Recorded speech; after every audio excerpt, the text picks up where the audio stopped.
अस्सलाम वालेकुम नाज़रीन, मैं हूं फारूक अब्बास न्यूट्रल भाई जावेद चौधरी में। नाज़रीन आज एक स्पेशल टॉपिक लेके आए हैं बलूचिस्तान के हवाले से। बलूचिस्तान पिछले दिनों से बहुत ज़्यादा डिस्टर्ब है और पाकिस्तान ब्लीड कर रहा है बलूचिस्तान की वजह से। मुसलसल हमारी फोर्सेज वहाँ पे काम कर रही हैं, हमारी शहादतें हो रही हैं। कभी वहाँ पे रोड सेफ नहीं होता, लोगों को बसों से उतार के मार दिया जाता है। आईडी कार्ड चेक करते हैं कि पंजाबी है तो शहीद कर दिया जाता है। कभी हमारी ट्रेनों को रोक के वहाँ पे लोग मुसाफिरों को उतार के ट्रेनें हाईजैक हो जाती हैं। बहुत कुछ हो रहा है, इतनी लंबी दास्तान है कि अगर बताने पे आऊँगा तो शायद 10-15 मिनट सिर्फ इसी पे लग जाए। लेकिन हमें डिटेल से स्टोरी और चेक करनी है। वो ये है कि बलूचिस्तान में दर हकीकत हो क्या रहा है, बलूचिस्तान में ये BLA कौन है, बलूचिस्तान का दर हकीकत असल मसला क्या है, ये मसला चला कब से था, ये अब तक हम हल क्यों नहीं कर सके, हमारी पॉलिसी टुवर्ड्स बलूचिस्तान रही क्या है और अब हमें क्या करना पड़ेगा कि ये पॉलिसी ठीक हो जाए, और स्पेशली भारत क्यों इंटरवीन कर रहा है बलूचिस्तान के अंदर और हम उसे काउंटर उस तरह से क्यों नहीं कर पा रहे जिस तरह से हम माजी में किया करते थे। ये पूरी डिटेल से स्टोरी जानिए आज जावेद चौधरी साहब से। अब देखिए, दो किस्म के एरियाज होते हैं, एक ए एरिया होता है, एक बी एरिया होता है। ए एरिया वहाँ पे होता है जहाँ पे गवर्नमेंट की रिट होती है, जहाँ पे असिस्टेंट कमिश्नर होता है, जहाँ पे थाना होता है, पुलिस स्टेशन होता है, जहाँ पे महकमा माल होता है, जहाँ पे टैक्सेस जमा किए जा रहे होते हैं, इसको कहते हैं ए एरिया। और बी एरिया वहाँ होता है जहाँ पे ना पुलिस होती है, ना वहाँ पे महकमा माल होता है, ना वहाँ पे असिस्टेंट कमिश्नर होता है, ना वहाँ पे DC होता है। अगर हो भी तो वो उसके पास इख्तियारात बहुत ज़्यादा कम होते हैं। ठीक है, ये जब पाकिस्तान बना तो ये जितने पंजाब के इलाके थे, सिंध के इलाके थे, खैबर पख्तूनख्वा का जो इलाका था, ये सारा ए एरिया था। यहाँ पे शहर थे और उन शहरों में बाकायदा गवर्नमेंट की रेट थी, वहाँ पे पुलिस सिस्टम था, वहाँ पे महकमा माल था, वहाँ पे असिस्टेंट कमिश्नर, DC, ये सब लोग थे और वो सब एक दूसरे के साथ जुड़ा हुआ था, सड़कों के साथ मिला हुआ था सारा। तो यहाँ पे कोई आज़ाद किस्म की स्टेट्स नहीं थी, ये शहर होते थे एक। और ये अंग्रेज़ के दौर से, उससे पहले जो मुगल गवर्नमेंट होती थी और उस वक्त से ये सारे सेटल्ड एरियाज से, तो ये यहाँ पे पूरा सिस्टम था। पहले कोतवाली होता था, फिर पुलिस सिस्टम आ गया, जब गोरा आ गया तो स्टेट यहाँ पे बाकायदा आपको एग्जिस्ट करती हुई नजर आती थी। ठीक है, तो जब ये मर्जर हुआ पाकिस्तान के अंदर, या इन इलाकों का जब पाकिस्तान बना और जब एक स्टेट ये बन गई, दूसरी इंडिया स्टेट बन गई, तो जहाँ जहाँ पे स्टेट की रिट थी वो तो ऑटोमेटिक एक मुल्क बन गया। ठीक है, लेकिन कुछ ऐसे इलाके थे कि जहाँ पे स्टेट नहीं थी, वहाँ पे छोटी छोटी रियासतें थी और उन रियासतों को आपने अपने साथ शामिल करना था। बलूचिस्तान के अंदर 5 स्टेट्स थी और जो हर स्टेट थे वो एक इंडिपेंडेंट मुल्क होता था और वो कोई एक इलाका नहीं था। उन्होंने अपना पूरी एक इंडिपेंडेंट स्टेट थी, उनकी अपनी आर्मी होती थी, उनका अपना मालिया का कलेक्शन का एक अपना सिस्टम होता था, वहाँ पे उनके नवाब होते थे, वहाँ पे उनके बादशाह होते थे, वहाँ पे उनके सरदार होते थे जो उस अपने सिस्टम को चला रहे होते थे। तो जब बलूचिस्तान बनाया गया, यानी कि उन सब स्टेट्स को ख़त्म करके उनका मर्जर करके एक सूबा बना दिया गया जिसका नाम है बलूचिस्तान।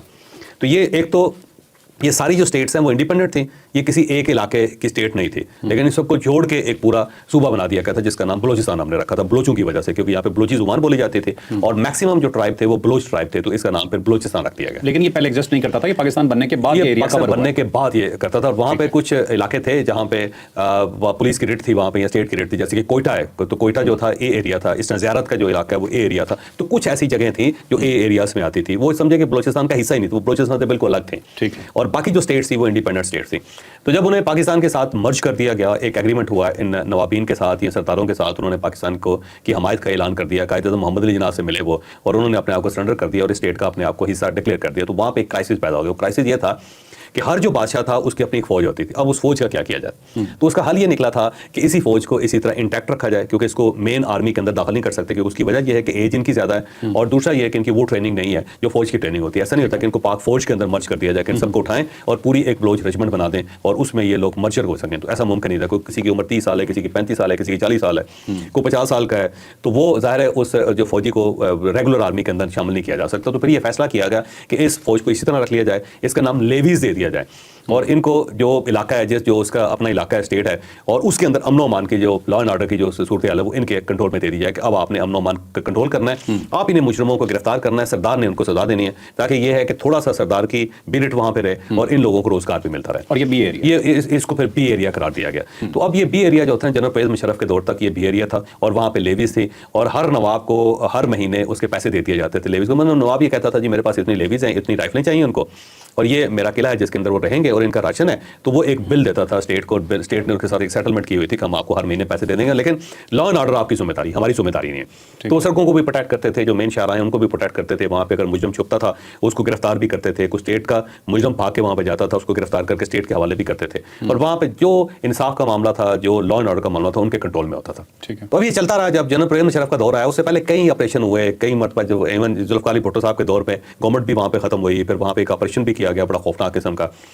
لیکن اس آپریشن کی وجہ سے بھی بہت زیادہ حالات خراب ہوئے. پھر یہاں سے اس وقت کے جو سردار تھے وہ بھاگ کے کابل چلے گئے, انہوں نے کابل میں رہنا شروع کر دیا. کئی لوگ جو ہے وہ رشیا چلے گئے, کئی لوگ UK چلے گئے, کوئی امریکہ چلے گئے. تو بہرحال خیر بخش مری صاحب تھے اس وقت, ان کو پھر بعد میں جنرل ضیاء الحق صاحب واپس لے کر آئے تھے.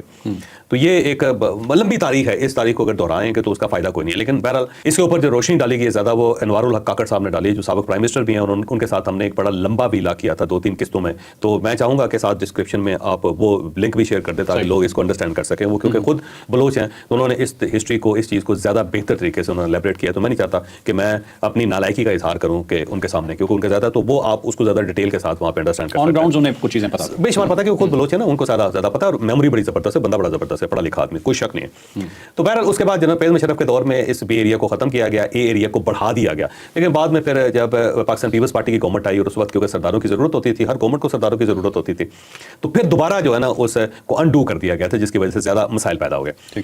اب جو ریاست تھی وہ سیٹلمنٹ کے بعد کیا کرتی تھی, اس نے سرداروں کو اپنے کنٹرول میں رکھا ہوا تھا. مطلب بگٹیز ہیں, وہاں پہ مری ہیں, وہاں پہ مینگل ہیں, وہاں پہ مزاری ہیں, وہاں پہ رند ہیں, وہاں پہ مقصد ہیں.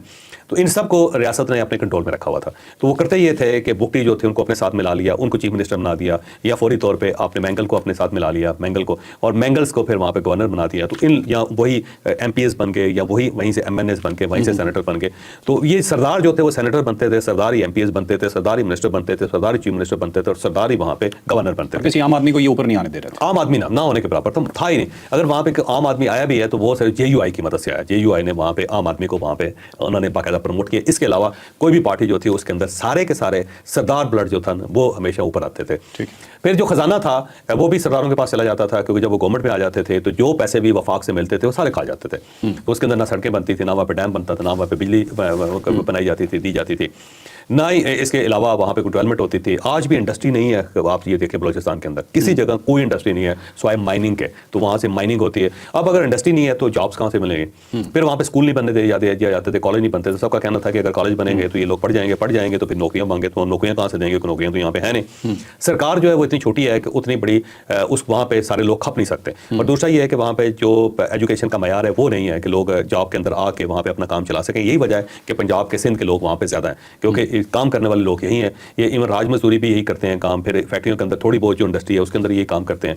پھر وہاں پہ حجام بھی یہی ہیں, مستری بھی یہی ہیں, لوہار بھی یہی ہیں, کیونکہ اس کی وجہ وہاں پہ لوکل تو بندہ کام ہی نہیں کرتا, نہ کام کرتا ہے نہ اسے کام کرنا آتا ہے. تو اب اسی لیے وہاں پہ سیٹلرز آتے ہیں, وہ جا کے کھیتی باڑی بھی کرتے ہیں, وہاں پہ فصلیں بھی اگاتے ہیں, وہاں پہ وہ جو پھلوں کے باغات ہیں ان کو بھی ٹیک کیئر کرتے ہیں. اور سارا کام جو ہے نا وہ پنجابیوں کا سندھیوں کے کنٹرول میں ہے. اور باقی جو وہاں پہ بلوچ ہیں وہ اس ساری صورتحال کو انجوائے کرتے ہیں. یہ ہے وہاں پہ ساری صورتحال. پھر ہوا یہ ہے کہ وہاں پہ ظاہر ہے پھر نئی نسل آ گئی, پھر وہاں پہ اسکول بنے اور ایجوکیشن کے اوپر بڑی انویسٹمنٹ کی وفاق نے.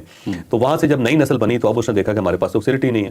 تو یہ ہمارا صوبہ جو بڑا ڈپرائیو ہے, ان میں سے کچھ لوگ جب پنجاب آ جاتے ہیں دیکھ لیتے ہیں, کراچی جا کے دیکھتے ہیں تو انہیں پتہ لگتا ہے ہم تو بہت پیچھے ہیں. انہوں نے جب وہاں پہ سوال کرنا شروع کیا تو وہاں جو سردار تھے سب نے بتایا کہ پنجاب کھا گیا, اچھا, یا سندھی کھا گیا, الزام لگا دیا. انہوں نے کہا جی یہ جو یہاں پہ غربت ہے اس کی وجہ یہ ہے کہ پنجاب کھائی جا رہا ہے, اور یہ جو یہاں پہ آپ کو نوکری نہیں مل رہی اس کا مطلب سندھ کھا رہا ہے. اور 18ویں ترمیم کے بعد انہیں ایکول پیسے مل رہے ہیں, بہت زیادہ پیسے نہیں ہو رہی, سب سے زیادہ پیسے بلوچستان کو ملے. ٹھیک ہے, یہ ذہن میں رکھیں, سارے کے سارے پیسے جو ضائع ہو گئے, اور ان کا لوکل سردار جو ہے وہ یوز کر سب کھا گئے. وہاں پہ جو گورنمنٹ تھی وہ کرپٹ گورنمنٹ تھی وہ سب کھا گئی, اور اس نے عام آدمی تک کی چیزوں کو پاس آن ہونے نہیں دیا وہاں پہ. اچھا, اب اس کا یہ تھا کہ انہوں نے, اور ایک ایزی ٹارگٹ جو بہت زیادہ وہ فوج ہے, وہ یہ کہتے ہیں جی پنجابی فوج کھا گئی, یعنی وہ الزام لگاتے ہیں, جبکہ نیشنل فوج ہے یار, پنجابی فوج کیسے ہو سکتی ہے, بلکہ اس کے اندر تو بلوچی اب بہت زیادہ. تو جنرل پرویز مشرف کے دور میں یہ ایک بڑا اچھا کام ہوا تھا کہ اس نے بلوچیوں کی تعداد بڑھائی تھی.